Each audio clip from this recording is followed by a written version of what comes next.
Hi everyone, welcome to yet another episode of ARA, Anxiety Recovery with Albright. In this channel, we create videos concerning everything about anxiety. If you're struggling with sensitization, you are in the right place. If you have not yet subscribed yet, I would urge you to subscribe because that's the only way to support the channel. How else are you going to support the channel? Kindly hit that subscription button. Otherwise, let's get started into this video. And in this particular video, I want to talk about mental exhaustion. Mental exhaustion is also called brain fog. So if you are struggling with symptoms like you feel like generally you're having poor mental health, you feel like you can't focus, you can't concentrate, you're having a foggy thinking, slow thinking, labored thinking, you are irritable, you find that when you are in social places you can even lash out to others. Those are symptoms of brain fog. You are this sharp person, but now you are just not sharp. You are forgetting things. Those are symptoms that I experience with brain fog, and it is very common. They are very common symptoms, especially to people who are struggling with anxiety, stress and depression. And brain fog is one of those symptoms that made me seek help because I was in school. I was an average student, but at that particular moment I just dropped. My performance dropped. I kept on forgetting things. I couldn't focus. Even when the teacher was trying to describe something, I just couldn't focus on what they were saying. You find that reading a book is literally a task. You can't hold conversation. Your mind just goes numb, or you just forget what you're supposed to say. Watching a movie is just like a nightmare. You can't get to the end of that movie. So those are symptoms of brain fog. And one of the main causes of brain fog, there are two reasons why people struggle with brain fog. First of all, when you're struggling with anxiety, when you're in the fight or flight state, the part of the brain called the amygdala.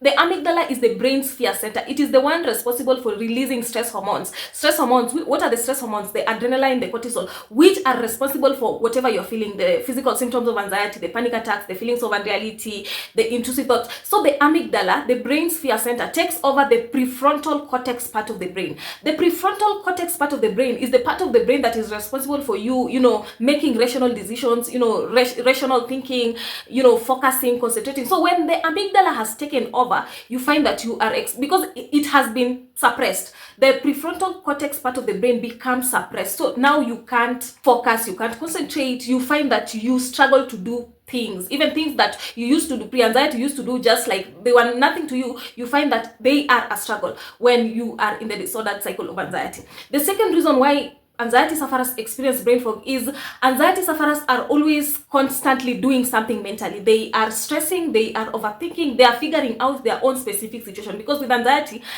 is all you think about. You're thinking about your situation on how you can be able to get out of that situation. So your brain becomes tired. It says, you know what, Mary Henry, I can't do this anymore. The brain is just an organ of the body. It's just like any other organ. It's a plastic organ. It gets tired to the same way your limbs get tired. Let's say you are running, I don't know, for 2 days and your limbs start aching, they get tired. Are you gonna go and run again? You're gonna sit down and rest and let your limbs heal. You can't heal a broken leg by running again. You have to let it heal. The same way you treat your brain. Your brain is tired, you're experiencing, your brain is numb, it freezes, you can't focus, you can't stand conversations, you literally can't think straight. And what most anxiety sufferers do, the mistake that most anxiety sufferers do is thinking they can solve brain fog with more thinking.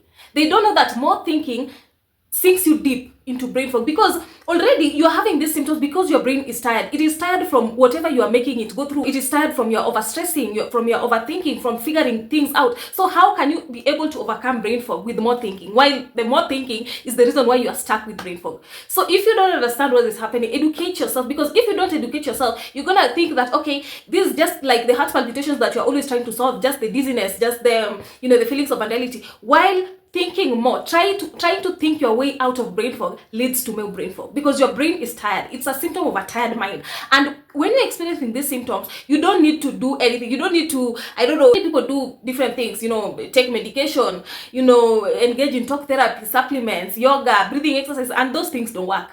They don't work. I want you to tell me down below if those things have ever worked for you. They don't work. The thing is to let your brain heal. Your brain is tired from whatever you have been making it go through. Let it heal. You find that you can't focus. Let it be. Don't try to you're trying even to get out of your brain. You're trying to overfocus. It won't work. It won't work. You're trying to overconcentrate. It won't work. If you're feeling like you're having this cloudiness in your brain, you are feeling like, you are going numb, let your brain go numb. Let yourself feel foggy. You let whatever is happening happen without trying to think further.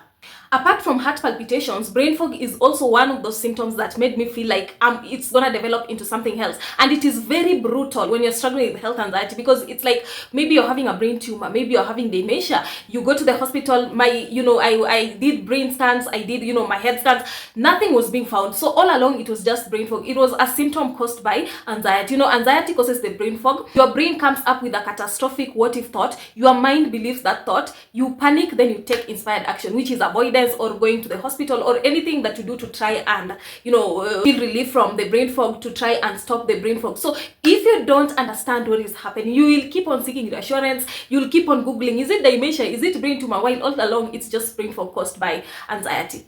The part that was a challenge for me with brain fog is I am someone who likes talking. Yeah, I do talk a lot, by the way. So I am someone who loves talking. So it was just like at that particular time when I was struggling with anxiety, I couldn't hold conversations. I just wanted to isolate myself, because when I was talking, my brain could freeze. I could forget what I was supposed to say. I was just physically exhausted, emotionally exhausted. So even standing others, I was already dealing with my own issues. So even standing others was just a task, was like climbing a mountain. I just couldn't be in a conversation. And you find that even when you're talking to people, even when you're talking to your boss, you find that you can't focus or you can't concentrate. That is very common. And don't try to now you're trying to get out of your mind, you're trying to overfocus, you're trying to concentrate. You will always grasp what they're saying. Maybe even when you're watching me, you are trying to, maybe you're struggling with symptoms of brain fog, you're trying to focus on what I'm saying. It is very common. And don't try to over focus, don't try to over concentrate, thinking that you're trying to get your way out of brain fog. You're going to sink deeper. Just let it happen. You are always going to grasp what I'm saying. You are always going to grasp what your boss is saying. You are always going to grasp whatever is said in the movie. You don't need to overdo things.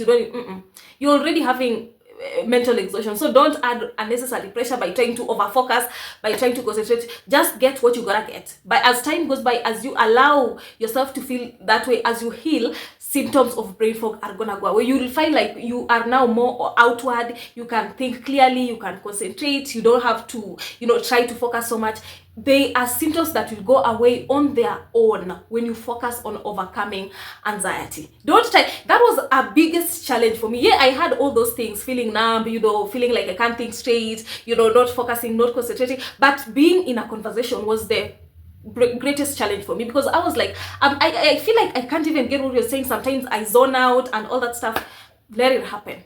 Let it happen. As your nerves desensitized, the symptoms of brain fog are also gonna go away as a consequence. So that's it with brain fog. Don't try to solve brain fog with more thinking. You're actually sinking deeper. That's a mistake most anxiety sufferers do. You think you're trying to think your way out of brain fog while you're actually getting down the rabbit hole. So I want you to comment down below, what symptom of brain fog are you struggling with? Maybe you can't focus, you can't concentrate, you are having slow thinking, labored thinking, you are irritable, you lash out to others, you are generally having a poor mental health, you can't think straight. I want you to comment down below, what is the greatest struggle for you with brain fog? Otherwise, like a thumbs up for this video, share to others who may need this video, and also subscribe because it helps the channel grow. If you need to work one-on-one with me, use this WhatsApp or this email to reach out to me. I have a coaching program that I help people overcome anxiety disorders permanently. If you need me to understand your specific situation, you feel like you don't need to figure out everything on your own, use this WhatsApp or this email to reach out to me. Otherwise, let's meet on the next video.